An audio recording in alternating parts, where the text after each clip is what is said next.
hari ini ku bersyukur merasakan kasih setiamu. Shalom saudara, selamat pagi. Kita ketemu kembali pagi dalam Morning Devotion. Selamat pagi saudara-saudara, apa kabar?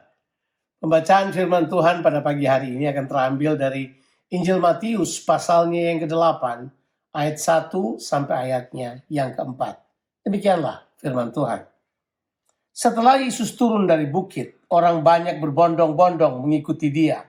Maka datanglah seorang yang sakit kusta kepadanya, lalu sujud menyembah dia dan berkata, Tuhan, jika Tuhan mau, Tuhan dapat mentahirkan aku. Lalu Yesus mengulurkan tangannya menjamah orang itu dan berkata, aku mau, jadilah engkau tahir. Seketika itu juga tahirlah orang itu daripada kustanya. Lalu Yesus berkata kepadanya, ingatlah, jangan engkau memberitahukan hal ini kepada siapapun. Tetapi pergilah, perlihatkanlah dirimu kepada imam dan persembahkanlah persembahan yang diperintahkan Musa sebagai bukti bagi mereka. Saudaraku, Tuhan Yesus baru saja mengkhotbahkan khotbah yang paling terkenal di dalam sejarah manusia. Karena kita bisa melihat dari ayat yang pertama, dikatakan bahwa orang banyak mengikuti Yesus setelah dia selesai mengkhotbahkan khotbah atau pengajarannya. Kita belajar di sini bahwa orang banyak ini tidak mengikuti dia dengan sia-sia.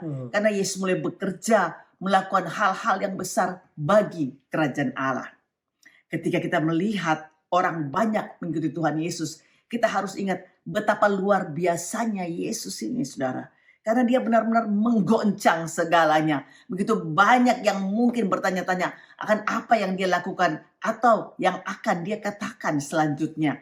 Alkitab katakan banyak yang datang kepada Tuhan Yesus dan mereka mengalami kesembuhan yang luar biasa. Nah, coba saudara bayangkan, Yesus baru saja mengajar dan dia dalam perjalanan turun gunung, tiba-tiba satu orang yang berpenyakit kusta datang kemudian mencegah dia.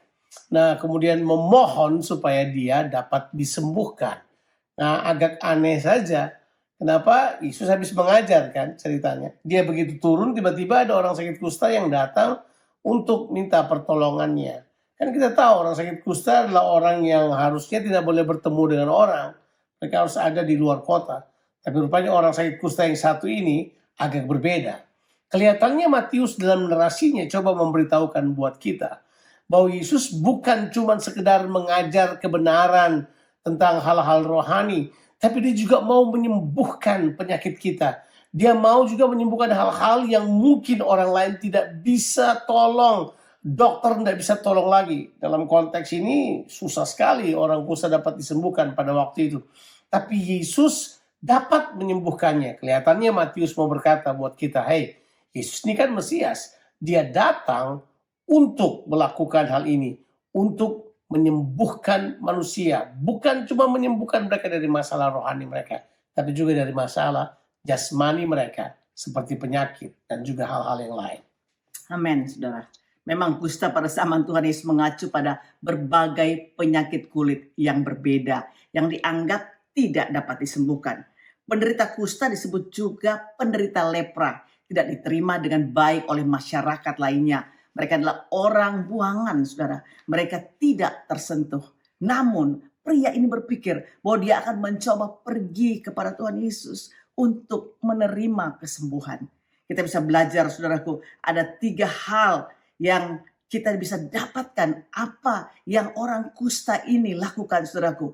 Yang pertama, dia datang dengan kerendahan hati. Dia berlutut di hadapan Tuhan Yesus, menunjukkan bahwa Tuhan Yesus memiliki otoritas yang luar biasa. Yang berikutnya, saudaraku, dia tunduk pada kehendak Tuhan Yesus. Karena dia berkata, jika engkau mau. Dan Yesus bilang, aku mau. Yesus mau dan Yesus suka untuk menyembuhkan kita. Yang ketiga, saudaraku, dia datang dengan memiliki iman bahwa Tuhan Yesus dapat menyembuhkannya. Dan tentu akibatnya jelas banget. Yesus belum menjawab aku mau, Yesus sudah sentuh dia dahulu. Itulah Tuhan kita. Tuhan kita kadang-kala tindakannya lebih cepat daripada apa yang ingin dia sampaikan.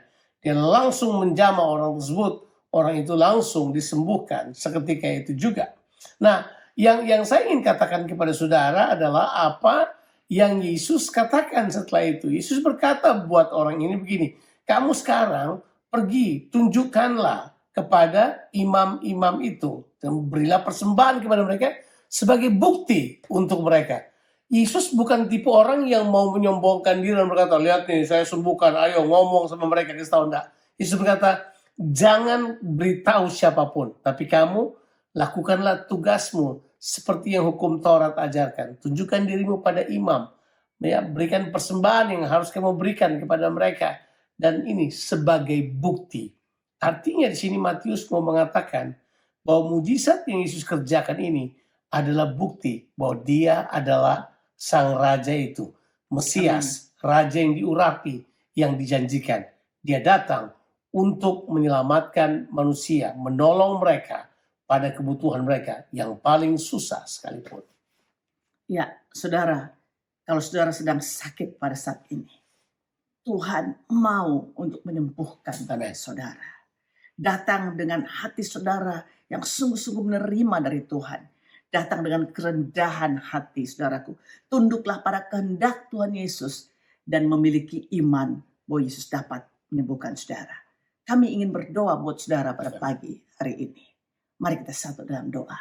Bapa, kami datang kepadamu, bersyukur buat anugerah-Mu dan kebaikan-Mu dalam kehidupan kami.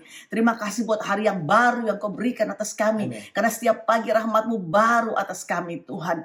Pada saat ini kami berdoa, Tuhan, kalau ada saudara-saudara kami yang sakit pada saat ini, yang mendengarkan morning devotion pada hari ini, Tuhan, kalau mereka sakit-sakit apapun, kami percaya Yesus bahwa Engkau dokter di atas segala dokter, bahwa kuasa-Mu tidak pernah berubah baik kemarin, hari ini, dan selama-lamanya. Engkau jamah, Tuhan, dan beri kesembuhan di dalam nama Tuhan Yesus Kristus.